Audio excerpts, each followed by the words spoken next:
all. Today, my topic of discussion is very different. Actually, in morning, I read this topic and I thought that I must share it with you all. I hope you will also enjoy with this topic. So let's start. Narad जयंती, आपको पता है नारद जयंती क्या है और इसको क्यों मनाया जाता है, इसकी इम्पोर्टेंस क्या है?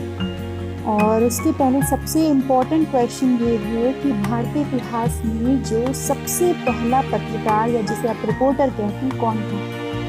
जी हाँ, नारद जी को ही कहते हैं। नारद जी, जिनको हम हमेशा अपने सीरियल्स में जो रामायण महाभारत आता उसमें देखते थे, उनका काम क्या होता था? यहाँ से न्यूज़ को एक जगह से दूसरी जगह पे पहुँचाना। लेकिन अगर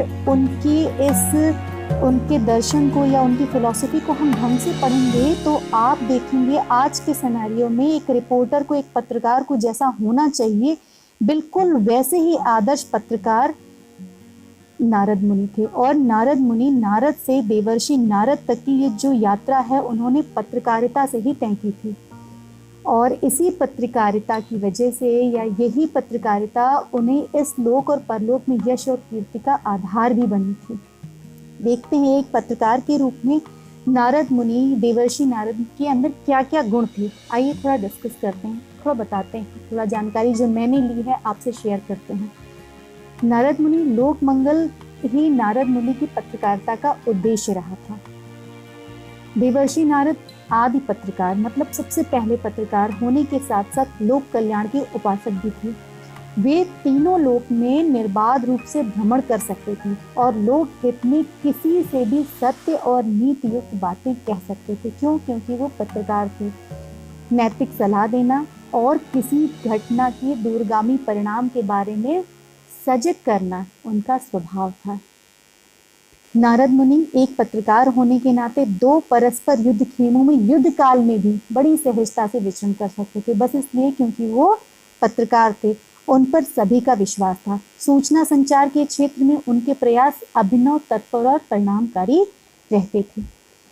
भूत और वर्तमान के साथ साथ कभी कभी वे लोगों के भविष्य की सूचनाओं से भी अवगत कराते थे। और ये कार्य वो बहुत ही निरपेक्ष रूप से, बहुत इंपॉर्टेंट है कि एक रिपोर्टर को निरपेक्ष मतलब बायस्ड नहीं होना चाहिए, निरपेक्ष भाव से लोकहित में धर्म की स्थापना के लिए करते थे।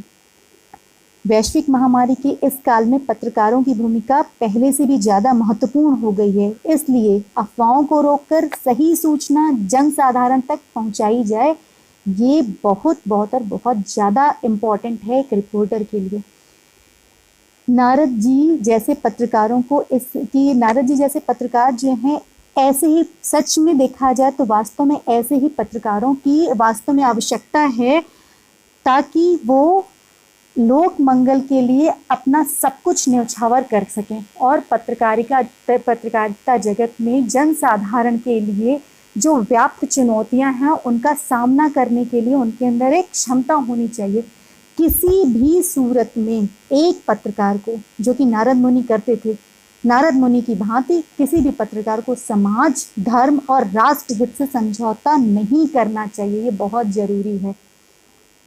एक पत्रकार को बिल्कुल नारद मुनि के जैसा अति सूक्ष्म विश्लेषण करना चाहिए। विश्लेषण मीन्स एनालिसिस, हर चीज़ की एनालिसिस करके सही गलत देखकर तभी जन साधारण तक उस न्यूज़ को उस तरह से पहुंचाना चाहिए। बहुत इंपॉर्टेंट चीज़ है। अगर जो चीज़ नारद मुनि करते थे अगर वैसा किया जाए तो वास्तव में एक आदर्श पत्रकार जो होते हैं वो क्वालिटीज़ निखर के आती हैं। सबसे पहले एक पत्रकार को चीज़ों को, परिस्थिति को बहुत गहराई से समझना चाहिए। एक पत्रकार में कृत्यता और समग्रता होनी चाहिए, मतलब बहुत सारी चीज़ों को एक साथ करके बता सके। सूचना की समीक्षा करने की सामर्थ्य होनी चाहिए। ऐसा ना हो कि इन्फॉर्मेशन पता तो है लेकिन दे नहीं पा रहे हैं। समीक्षा करनी चाहिए, करने आनी चाहिए। इसके साथ संबंधित समस्त सूचनाएं संकलित करना, उनका अध्ययन करना भी आवश्यक है एक रिपोर्टर को। इसके अलावा बहुत इम्पॉर्टेंट है एक क्रोनोलॉजिकल, एक ऑर्डर में, साथ ही अनुमति घटनाक्रमों के विषय में कल्पना करने की क्षमता, मीन्स प्रेडिजीज, पूर्वानुमान सबसे महत्वपूर्ण पहलू है और इस विषय को बहुत प्रस्तुत करने की शैली और ढंग भी रिपोर्टर्स में, पत्रकार में होना चाहिए। इन सभी तथ्यों को मानकर अगर हम देखें, एक पत्रकार को उपयुक्त रीति और सटीक शब्दों के साथ साथ अपने कार्य को आगे बढ़ाना चाहिए। देवर्षि नारद समाचारों का अति सूक्ष्म विश्लेषण करते थे, इसीलिए उन्होंने इतना कठिन जो कह सकते हैं रास्ता था नारद से देवर्षि नारद तक का इस पत्रकारिता के माध्यम से तय किया। तो ये छोटी सी इंफॉर्मेशन थी जो मुझे बहुत इंटरेस्टिंग लगी, तो मैंने आप लोगों के साथ शेयर किया। Hopefully you all had enjoyed this. Thank you very much. Stay